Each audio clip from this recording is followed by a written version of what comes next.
Okay guys, so today we're going to be picking up on our blonding techniques and doing something a little bit more dramatic today. We've talked about how the vertical slice, the big old stripy Kelly Clarkson highlights are coming back. And so I'm going to be showing you how to do some of those today and then following up with some balayage so you guys get your first introduction into this. This is going to be a multi-process blonding, and you can see that I have her hair wet right now. One of the most important things for a color service is to let your clients know that they need to come in with clean, dry hair, that they shampooed and conditioned lightly at least the night before, but you don't want them coming in with dirty hair because any leftover product or buildup or residue, it can have unwanted thermal properties, it can cause the lightener or the color to not process properly, and you just want that hair to be clean. Our mannequin had leftover cholesterol cream in her, so I just gave her a big rinse out, and I'm going to do a quick blow dry before I get started with the foils for the vertical slice. Okay, our mannequin is clean and prepped and ready to go. I'm going to be setting up my SMA with some foils and some lightener next, and also showing you guys in a little bit more detail how I mix my product. So what you can see I have set up here is my mixing area. I have my developer, which is a 30 volume. I'm going in with the big guns today. My lightener, the same one I used in the previous video, and then my digital food scale, as well as my color mixing bowl and a whisk. I always recommend mixing on a digital scale. You don't want to just use the ounce markers that are on the side of your color tube bottles or the little scoops that they come with. Always, for the sake of accuracy, measure with the digital scale. I prefer measuring in grams versus in ounces because the math ratio is just easier for me, and also it's a more precise unit of measurement. And now I'm just going to go through and show you how we mix the product. So make sure you turn your scale on first with the bowl on it so that it zeroes out. You can see here it says 0 grams. Oh, this is a brand new pack of lightener. I gotta open it up. I'm sure that sounds great on the camera. I apologize, guys. There we go. Get in there.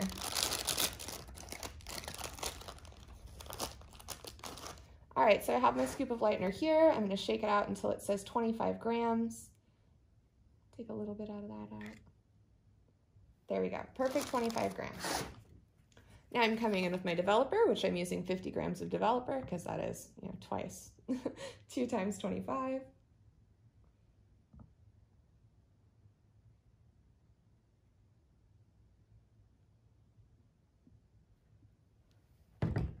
Oh, we hit 76, but that's okay. 76 grams versus 75 grams, not a huge amount of difference.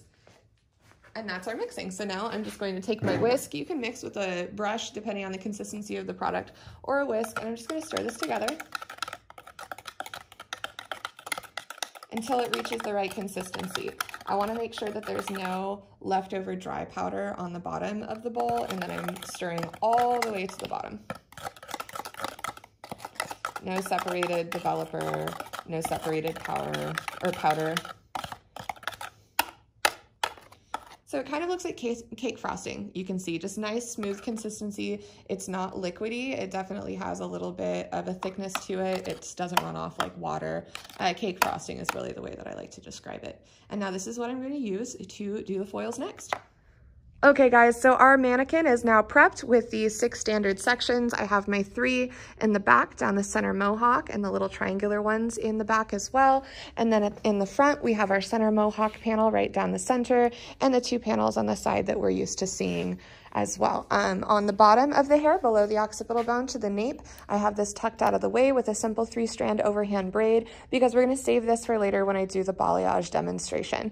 I'm going to be switching back and forth to doing some verbal discussion and then some time-lapse videos so that you guys can see the process and also understand how I'm creating these color techniques, especially the bold, dramatic looks that we're going for, just by adjusting my foil placement and the leave out in between them.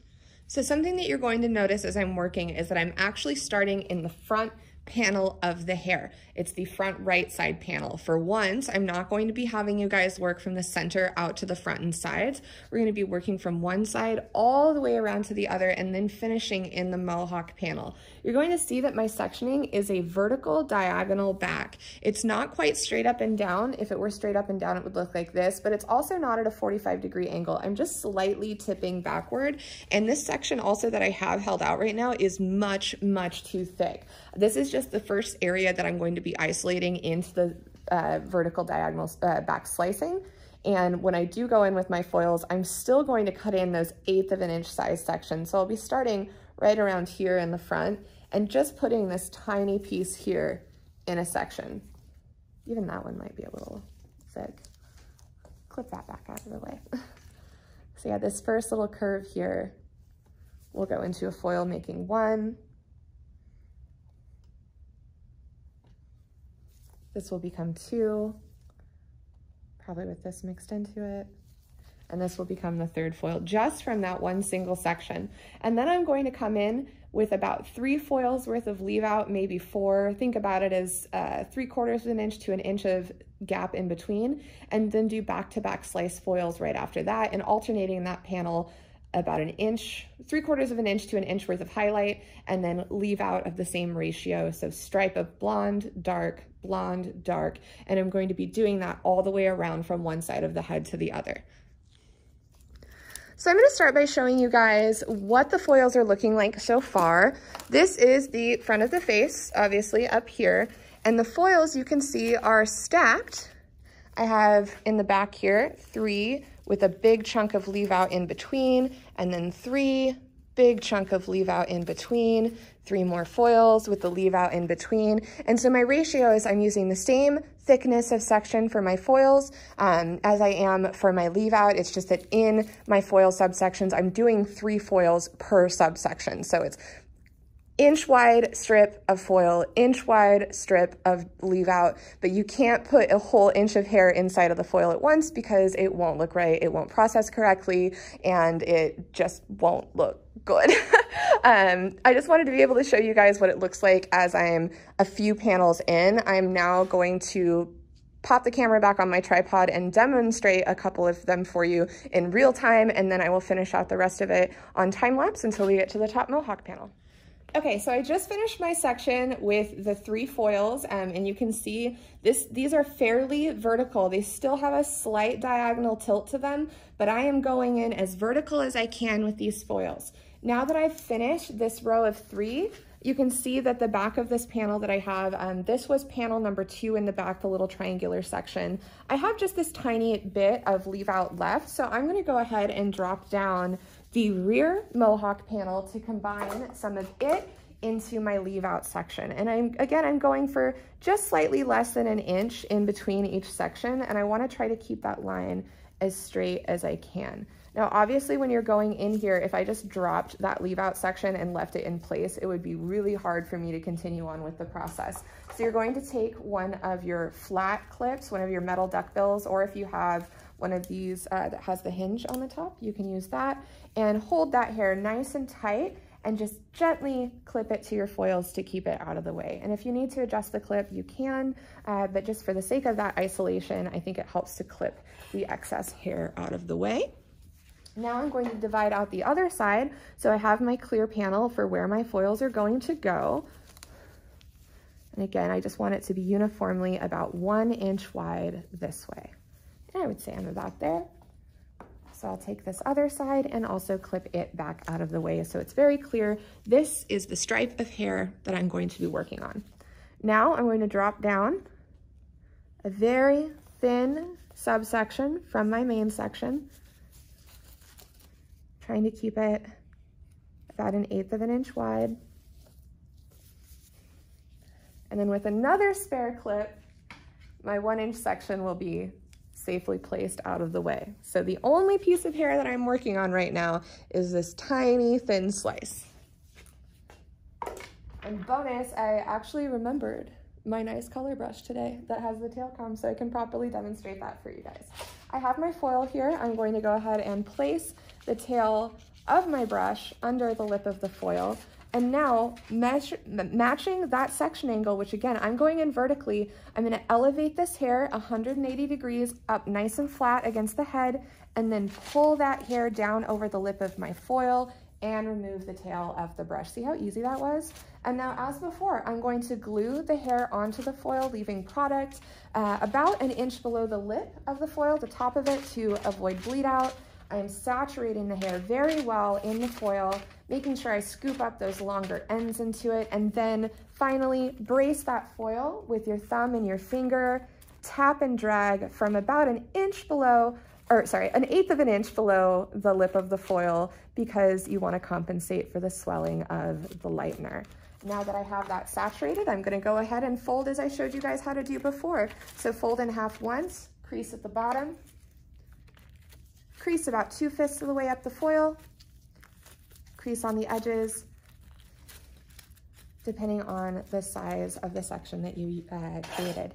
Now I'm going to go ahead and go back to my pink clip that has my subsection clipped out of the way and bring down another 1/8 of an inch. Swoop right through.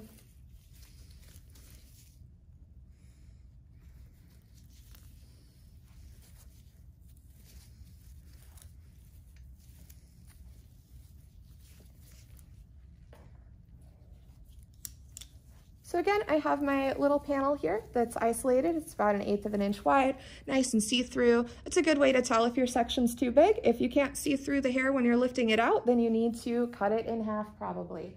Coming in with my foil now, popping it out of my little box. Got those Fermar foils on again. Popping that foil over the tail of my color brush, elevating my section, placing the foil, bringing the hair down on top of it and removing the tail of that brush. Make sure you keep those tension on your ends. I just lassoed a little bit and was able to pinch it and pull it back down.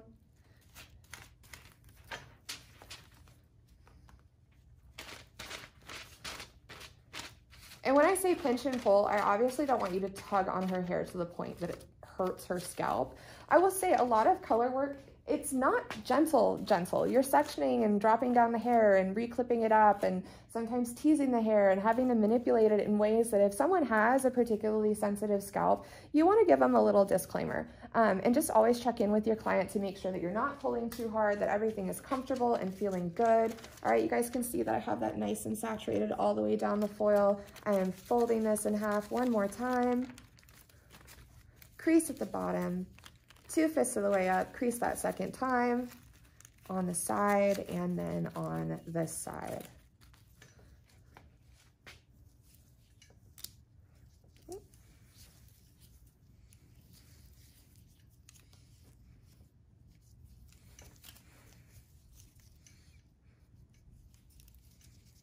Uh-oh, I dropped the clip. There it is, the Renegade clip over here.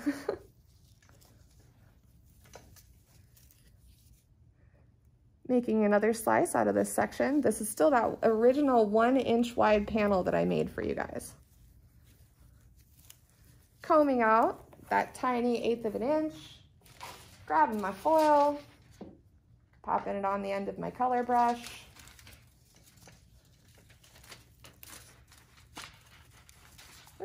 Adjust that a little bit.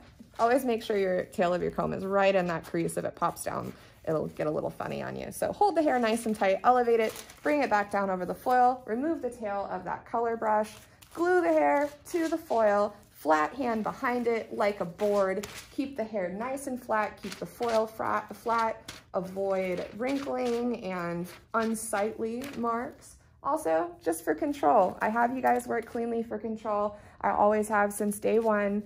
And remember, if you guys are feeling a little overwhelmed and like this is a lot of information, take it back to week 1 with roller sets and how hard that 9 standard sections was and how many breakdowns we had. And I don't want to call them breakdowns, but you guys know it's a hard couple of first days. It's a hard first week. I know I had a mental breakdown in the bathroom when I first did pin curls and roller sets when I was in beauty school. But everything we just learn gradually. And since day 1, I've had you guys focusing on tension, elevation, section angles, and consistency. And so this is just another build upon that. And I don't expect perfection in your first go around. I just expect effort. And as long as you guys are putting in the effort, I am happy, because we'll continue to learn with our hands, learn by doing. As long as you're grasping the theory and giving a go at it, I think that's the most important part. There's always value in attendance and there's always value in practice. Even if it doesn't go as well as you hope that it does, the fact that you showed up and did the thing and tried it out, it means a lot.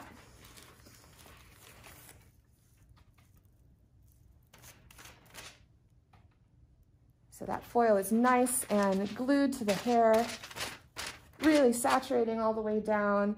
swooping up those ends. Make sure the ends are saturated as well as the mid shaft of the hair. Hold that foil nice and tight. This is going to be my last foil in my little section that I dropped down.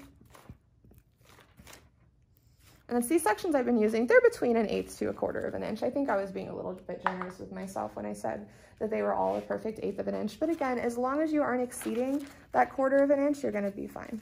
Try to do 1/8 of an inch or 1/16 though. I'm folding up that foil, creasing the edges.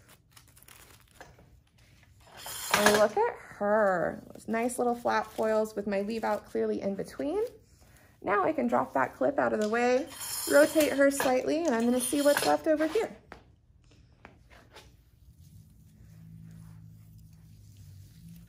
All right, I had a little bit left from that previous section. I'm going to draw another nice clean line. This will become my leave out again. Nice big chunk in between. Popping this over to the side. And then this almost perfectly shows up. Let me pop a little bit of corner over into this next triangular section over here. So if my leave out is clipped out of the way, this is going to be the next section that I'm working on, stacking my foils vertically the rest of the way around. So now that you've seen the demo and heard it explained verbally, I'm going to go ahead and just pop this onto time lapse so you guys can see the next few panels in process, and then I'll switch back to verbal demonstration when we get up to this mohawk panel because it's fascinating, or at least I think so.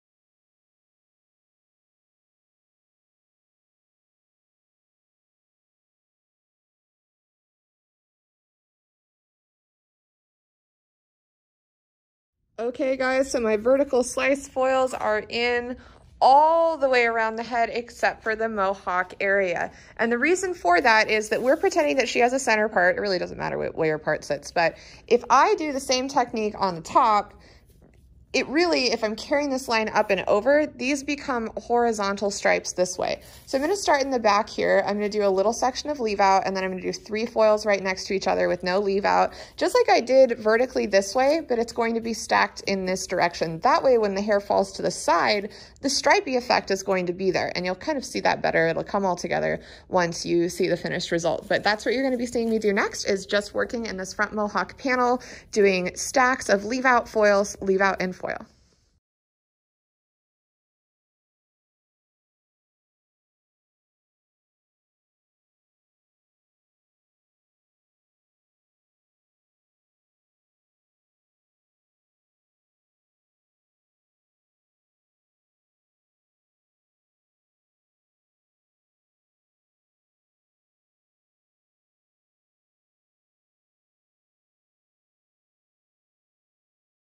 Okay, we are fully applied, and as you guys can see, these first foils that I placed, they are puffy, and that's what I told you guys about the lightener swelling as it processes. We have to be very, very careful about how close we are to the root or to the scalp area because we don't want there to be bleed lines. You guys can see also on the top here that mohawk panel that I was talking to you about. These are just horizontally placed in the mohawk panel. 3 panels of foil, 3 panels worth of leave out, just stacked right on top all the way to the front of the hairline. And now we get to wait. All right, so here is our finished result. Super stripey, super dramatic. You can see that mohawk sectioning that we did at the top with those foils laying right horizontal in that mohawk panel. When it is center parted and it drops down, you have this perfect division on either side. And if I shake the hair up a little bit, you can see the finer nature of the highlights. But if we comb this baby straight out, you have stripes, stripes, stripes all the way through. And by comparison, the other mannequin that we did on the demo yesterday, big difference in how stripey it is. Also, Cheryl's in the background. Hi, Cheryl. But that's our difference. Slice and weave, very thin, chunky vertical slice. Have fun.